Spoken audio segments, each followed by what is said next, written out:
శుక్లాంబరధరం విష్ణుం శశివర్ణం చతుర్భుజం ప్రసన్నవదనం ధ్యాయేత్ సర్వవిఘ్నోపశాంతయే.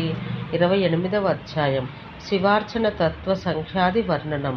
శైలాదుడు అనగా నందీశ్వరుడి తండ్రి శిలాదుడు, ఆయన కుమారుడు శైలాదుడు అనగా నందియే ఇట్లు చెప్పెను. భక్తుడు అగ్నిమండలము, సౌరమండలము, చంద్రమండలములను తన హృదయ కమలమందు స్థిరపరచుకొని పిమ్మట త్రిగుణాలను ఆత్మను ధ్యానం చెయ్యాలి. అటు తర్వాత శుద్ధుడు పూర్ణ శరీరం యొక్క అర్ధభాగం చేత కాలారూఢుడై శివభక్తుడు శివుని గుణరహితమైన 2 రూపాలు ధ్యానించాలి. ఎందుకంటే ధ్యానం చేయుట కొరకు అనేక విషయాలు కలవు. అయినప్పటికీ వేరు విషయం దేన్ని ధ్యానం చెయ్యరాదు. ధ్యానం చేయి వ్యక్తి దాని ప్రయోజనం, ధ్యానానికి అవసరమగు సాధనాలకు మధ్యగల భేదాన్ని ఆలోచించకూడదు. ఇదే అతడి ధ్యేయంగా ఉండాలి.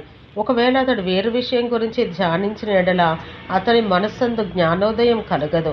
పురము అనగా శరీరమందు గల నిరంతర ప్రవాహమే పురుషుడు, అతడే యజమానుడు. పురము అనగా శరీరమందు గల నిరంతర ప్రవాహం పురుషుడు, అతడే యజమానుడు అనగా ధ్యానం ద్వారా రూపమును పూజించువాడే యజమానుడు. ధ్యేయం అనగా అతడి లక్ష్యం పరమేశ్వరుడే అగును. ధ్యానమనగా ఆ పరమేశ్వరుని గురించి చింతించుటయే దాని నివృత్తి అనగా లభ్యమగు భగవంతుని ప్రసన్నత లేక ఆశీర్వాదమే ధ్యానం యొక్క ఫలం.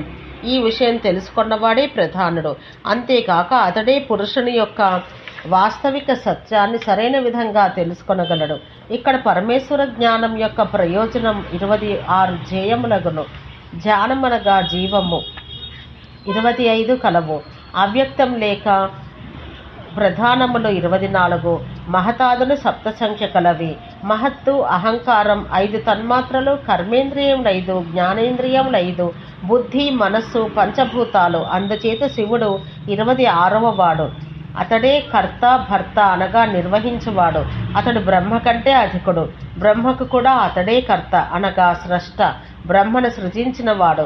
అతడు విశ్వముల కంటే అధికుడు, దానికంటే మహత్తరమైన వాడు. అంతేకాక స్వయంగా అతడే విశ్వం.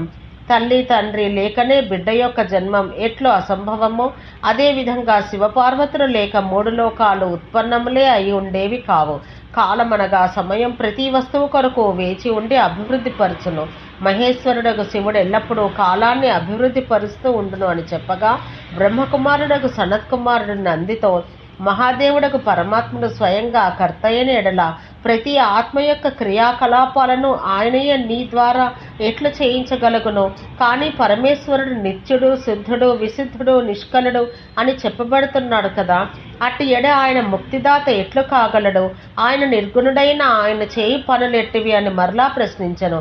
ఆ మాటలకు నంది ఇట్లు చెప్పెను, కాలం ప్రతి వస్తువును అభివృద్ధి పరచును. శివభగవానుడు ఎల్లప్పుడూ కాలాన్ని గడిచినట్లు చేయిచుండను.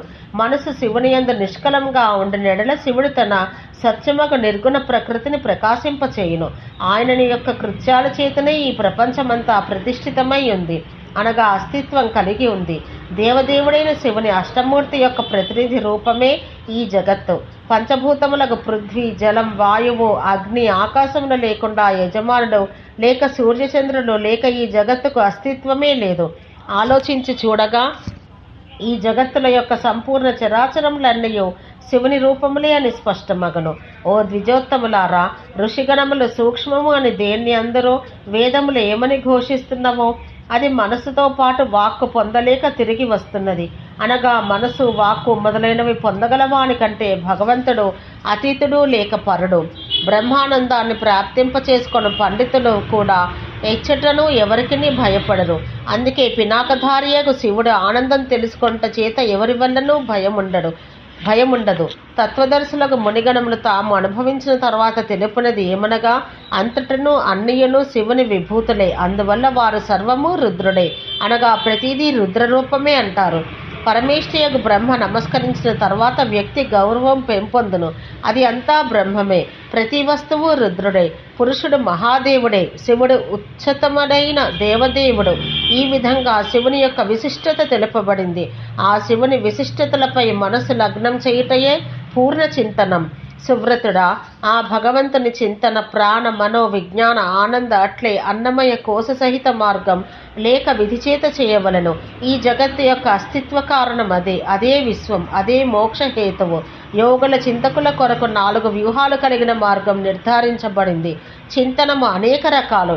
ఆ చింతనం ఒక విషయంపైనే కేంద్రీకృతమైన ఎడల దాన్ని సునిష్ట అంటారు. ఒకవేళ ఆ చింతనం రుద్రునిపై కేంద్రీకృతమైన అది రౌద్రి అనబడును. ఇంద్రునిపై కేంద్రీకరించబడిన ఐంద్రి అగును. సోముడు అనగా చంద్రునిపై కేంద్రీకృతమైన ఆ పేర్లతోనే చెప్పబడను.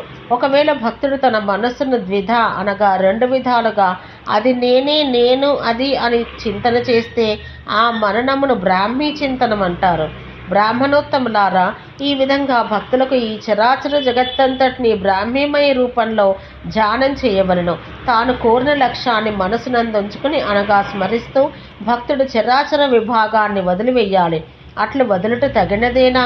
అది స్వీకరించుటకు యోగ్యమేనా? అది పొందుటకు యోగ్యమైనదేనా?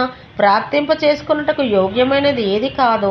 ఏది చేయుట యోగ్యం, ఏది చేయకుండుట యోగ్యం అని ఈ విధంగా సుతృప్తులకు భక్తులు అనగా సాధకులు లేక యోగులు బ్రహ్మ యొక్క విషయమందు వాస్తవిక జ్ఞానం లేక సత్యాన్ని గ్రహించాలి, ఇతరం కాదు.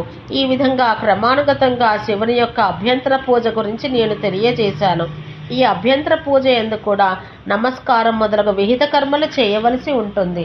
బ్రహ్మవాది విరూపుడు వికృతుడు అయినను అతన్ని నిందించరాదు. అభ్యంతర అర్చకుడు జ్ఞానియగు వ్యక్తి ద్వారా పరీక్ష స్వీకరించాలి, అంతేకాక అతన్ని నిందించరాదు. అట్లు నిందించేవారు సంకీర్ణ ఆలోచన గలవారు అని గ్రహించాలి. అది ఎట్టిదనగా పూర్వం ద్వారకావనాన రుద్రుని నిందించి మునులు దుఃఖభాజనులేరి, అట్లే ఇటు నిందకులు దుఃఖభాజనులగుదురు.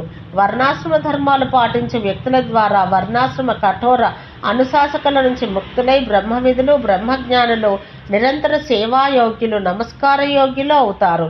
శివార్చనా తత్వ సంఖ్యాది వర్ణనం అను 28వ అధ్యాయం సమాప్తం. ఓం శాంతి శాంతి శాంతి.